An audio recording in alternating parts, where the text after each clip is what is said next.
আসসালামু আলাইকুম রহমতুল্লাহি ওয়া বারাকাতুহু।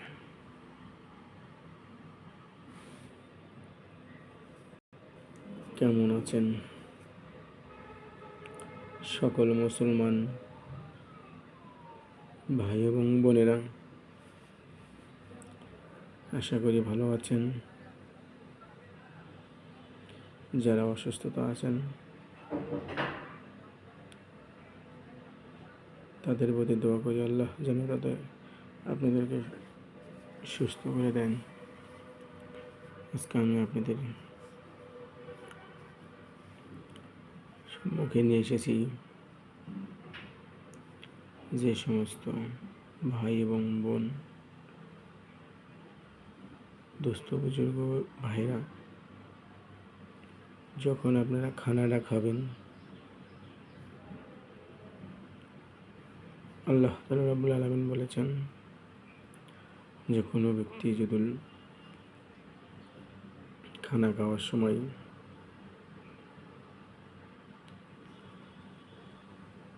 দস্তরখানা বিছানায়, যেমন ধরেন যে একটি টেবিলের উপরে খানা খাচ্ছেন, আপনি একটি দস্তরখানায় তার কাপড় বিছিয়ে নিন। কাপড় বিছানোর উদ্দেশ্য হলো দস্তরখানার উপর খাওয়া সুন্নত, আর দস্তরখানার উপর ভাত একটি পড়ে গেলে ভাতটা সঙ্গে সঙ্গে তুলে দিয়ে খাওয়াটাও সুন্নত। কারণ আমরা সকলেই বলি এত কামাই করি, এত আয় করি, কেন এত আমাদের সংসারে অভাব ফুরাচ্ছে না? কারণ হলো আপনি যখন খানা খেতে বলছেন, খানা খাওয়ার সময় আপনি দস্তরখানা বিছিয়ে নেননি, এবং যে খানাটা পড়ছে সে খানাটা উঠিয়ে খাননি, এবং অর্ধেক খানা খেয়ে আর অর্ধেক খানা নষ্ট করে ফালিয়ে দিচ্ছেন। যে খানাটা আপনি ডাস্টবিনে ময়লা আবর্জনা নাপাক জায়গার ভিতরে ফালিয়ে দিচ্ছেন, এই খানাটাই আল্লাহ তাআলা রাব্বুল আলামিনের দরবারে আপনার জন্য অভিশাপ করে। আপনি কি অভিশাপ দেয়? আল্লাহর কাছে বলে, আল্লাহ, আমি দুনিয়াতে কি অপরাধ করেছিলাম যে আমাকে তারা এই ডাস্টবিন ময়লা আবর্জনা নাপাক জায়গার ভিতরে ফেলিয়া দিল। আল্লাহ, আমি তোমার কাছে একটি দাবি, যে আমার এরকম ময়লা আবর্জনা ডাস্টবিনের ভিতরে ফেলিয়া দিছে, সে যেন এই আমার অভাবে সেজন্য আজীবন থাকে, কষ্ট পায়। তারপরে যখন খানা খেতে বললেন, খানা খাওয়ার সময় বিসমিল্লাহি ওয়া আলা বারাকাতিল্লাহ এই দোয়া বলে খানা খাবেন। ওই বসে যতটি খানা খাবেন,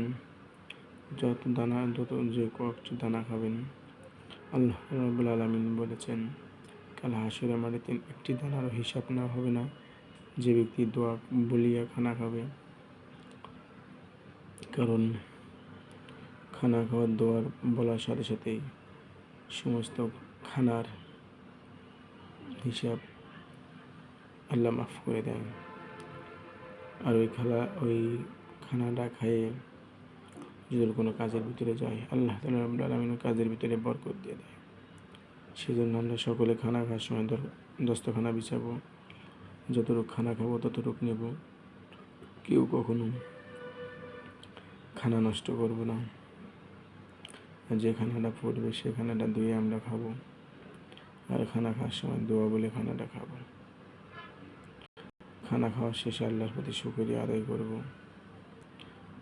কারণ যে আল্লাহ রাব্বুল আলামিন আমাদেরকে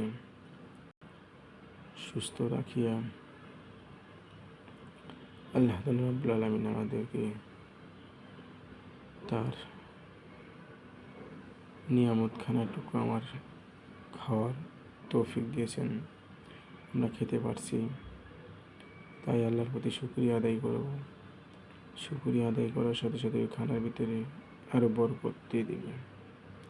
এইভাবে আপনি খানা খান, আল্লাহ রাব্বুল আলামিন কোনোদিন আপনার সংসারে অভাব অনাটার কি জিনিস আপনি বুঝতে পারবেন না, আপনাকে বুঝতে দেবে না। আমি কথা বলে শেষ করছি। আমার ভিডিওটা ভালো লাগলে আরও 10টি ভাইয়ের কাছে আপনি শেয়ার করে দিন। আল্লাহ রাব্বুল আলামিন আপনাকে সুখে রাখুক, শান্তিতে রাখুক। যে কোনো ভাই যদি অভাব অনাটায় থাকেন, আল্লাহ রাব্বুল আলামিন আপনার সমস্ত অভাবকে দূর করে দিন। কোনো ভাই যদি ঋণগ্রস্ত থাকেন, আল্লাহ রাব্বুল আলামিন সমস্ত ঋণ পরিশোধ করার তৌফিক দিন। আমিন।